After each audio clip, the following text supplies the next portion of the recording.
વડોદરા શહેરના ઇસ્કોન મંદિર પાસે ભાતીજી યુવક મંડળ છેલ્લા ઘણા વર્ષોથી બાપાની સ્થાપના કરે છે। આ વર્ષે પણ તેઓ દ્વારા ખૂબ જ સુંદર ડેકોરેશન કરવામાં આવ્યું છે। સાથે જ પ્રધાનમંત્રી નરેન્દ્ર મોદીની કાર્યશૈલી અને ઓપરેશન સિંદૂર વિશે લોકોને સ્ક્રીન પર દેખાડવાનું પણ આયોજન તેઓ દ્વારા કરવામાં આવ્યું છે। ભાતીજી યુવક મંડળ છેલ્લા 26 વર્ષથી બાપાની સ્થાપના કરે છે। દર વર્ષે અલગ અલગ ડેકોરેશન તેઓ કરતા આવ્યા છે।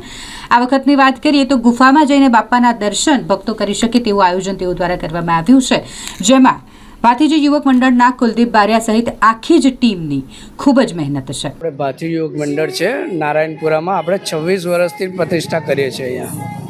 આ વખતે કંઈક અલગ ડેકોરેશન પણ કર્યું છે તમે? હા, આ વખતે અમે લોકોએ રામ મંદિર અયોધ્યાનું બતાવ્યું છે, અમરનાથની ગુફા બતાવી છે અને આપણા નરેન્દ્ર મોદી સાહેબે જે ચેનબ નદી રેલવે બ્રિજ બનાવ્યો છે એનું પણ નિર્માણ કરીને બતાવડાવ્યું છે આપણે। ખાસ આકર્ષણનું એ છે કે ભક્તોએ ગુફામાંથી જઈને દાદાના દર્શન કરે।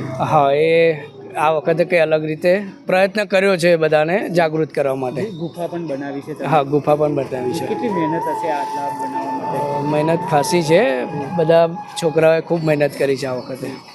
શું કહેશો કે ભક્તજનો પણ અહીંયા પહોંચી રહ્યા છે મોટી સંખ્યામાં? હા, સાંજના ટાઈમે ખાસી ભીડ થાય છે અને અપેક્ષા રાખીએ છીએ હજુ પણ વધારે ભક્તો દર્શન કરવા આવે। મોદી સાહેબના વિડીયો પણ તમે ભક્તોને બતાવી રહ્યા છો? હા, અમે પ્રચાર જ કરી રહ્યા છે કે જેટલું બને એટલું દેશ જાગૃત થાય ને એ રીતના। જી, આપનું નામ? નિલેશ ઠાકોર।